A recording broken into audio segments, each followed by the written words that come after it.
박상옥 대법관 후보자 임명 제청이 된 지 2달이 다 돼가고 있습니다. 그런데 제1야당인 새정치민주연합 반대하고 있고 아직도 청문회도 열리지 못하고 있습니다. 자, 그 탓에 대법관 자리가 계속 공석 상태로 남아있는데요. 왜 그런 건지, 야당은 왜 거부하고 있는 건지 또 자세히 알아보겠습니다. 이남희 팀장. 네. 일단 오늘 아침에 의총이 열린다. 그래서 우리가 청문회 할 건지 말 건지 논의하겠다고 해서 사실 좀 기대를 하는 분들도 있었어요. 결론이 안 하는 걸로 난 거죠. 아니, 결론이 또 못 냈습니다. 안 하는 결론이 못 낸 거예요. 못 냈습니다. 우영건 원내대표가 이 얘기를 했습니다. 반대하는 분들이 오늘 의총 참석을 안 해서 얘기를 못 들어봤으니까 다시 다음 주에 논의하겠다. 근데 말이 안 되죠. 사실 오늘 열어서 결정한다고 했는데 지금 대법관 공백 상태가 한 달을 넘어가고 있는데 계속 이미 앞서서 공지를 했는데 그 반대하는 의원들 안 왔다는 이유로 또 결정을 못 내린 것은 굉장히 무책임하다. 이렇게 비판을 하고 싶습니다. 박성원 논설위원. 네. 이 대법관이 없는 공백 상태가 지속된다면 사실 네. 피해가 네. 재판을 기다리고 있는 다수의 국민들한테 돌아갈 수밖에 없는 건데 네. 야당에서는 그 부분을 좀 소홀하게 보고 있는 것 아닙니까?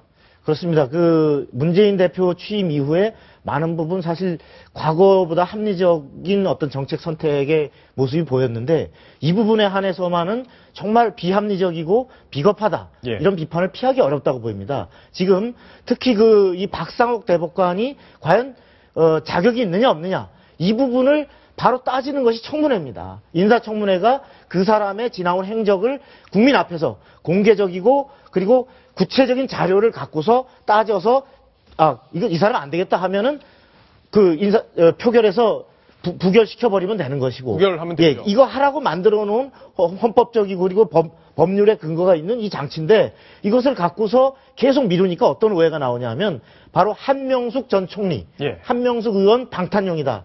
이런 얘기가 나옵니다. 그 정치자금 불법 정치자금 수수에 대해서 대법원에 지금 가 있죠. 예, 한명숙 의원의 경우는 그 9억 원의 불법 정치자금을 받은 혐의로 2심에서 징역 2년의 유죄 판결이 났죠. 근데 지금 1년 6개월이 넘도록 대법 판결이 이루어지지 못하고 있어요. 네. 그러니까 여기에는 여러 원인이 있지만 그 중에 하나는 특히 신명철 전 대법관 퇴임 이후에 신영철 대법관 퇴임 이후에 지금 이 소관하는 대법 2부가 결원이에요, 결원.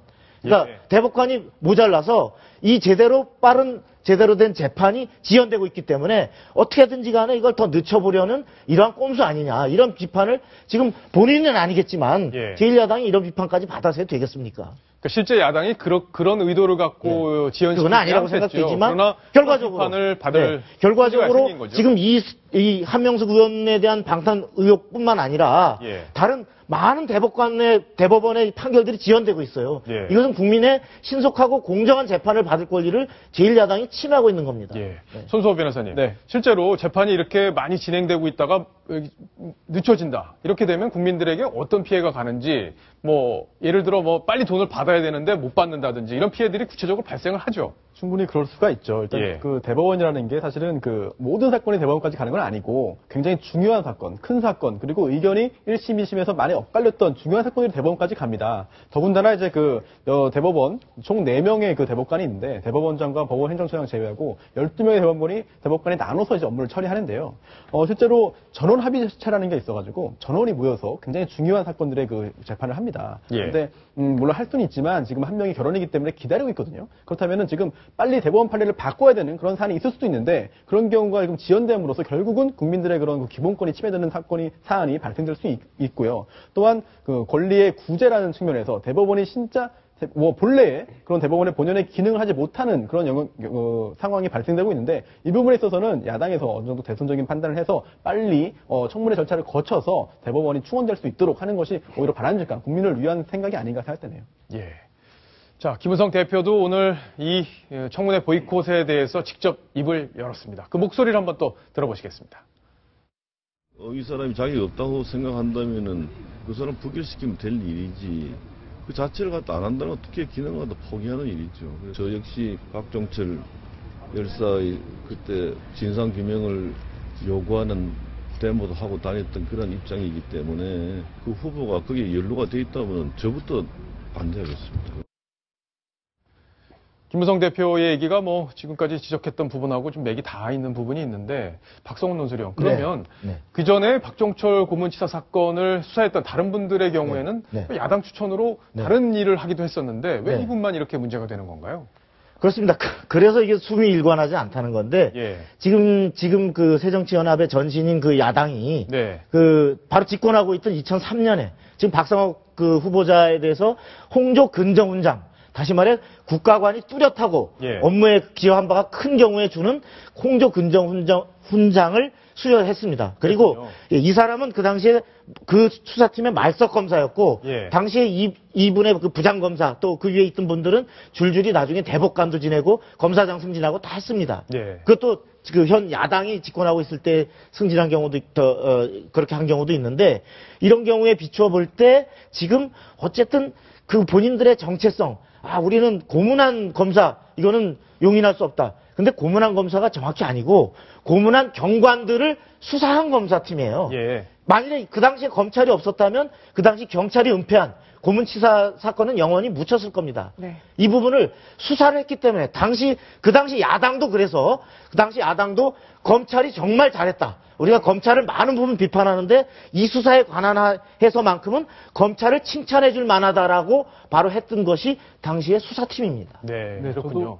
좀 이 부분에 있어서 사실 중요한 부분 중에 하나가 어찌 보면 청와대에서 이제 그 인사검증을 제대로 못했다. 박종철 그 열사 사건 관련해가지고 수사했던 점에 대해서 전혀 몰랐다라고 한다면 그 점에 대한 그 정치적인 비판이라든지 개선을 요구하는 것은 충분히 타당하다고 봅니다. 하지만 지금 이 대법관 후보자가 대법관으로서의 그 업무를 과연 할 수 있는가, 역량이 되는가, 가치관이 되는가, 국가관이 있는가 여부는 청문회를 통해서 검증을 해야지 그 전에 어떤 그 하나의 그 정파라든지 정당에서 결론을 내어버리기는 좀 너무 어려운 일이 아닌가 그렇게 생각됩니다. 그렇습니다. 그 판단 또 국민의 몫으로 남겨둬야 될 부분도 있을 텐데 자 이렇게 여야가 팽팽하게 붙는 부분 이유 선거가 얼마 남지 않았기 때문일 것 같습니다. 여야 대표가 오늘 선거에 대해서 또 한마디씩 했는데요. 어떤 프레임으로 이번 선거를 치를 전략인지 그 목소리를 한번 또 직접 들어보십시오.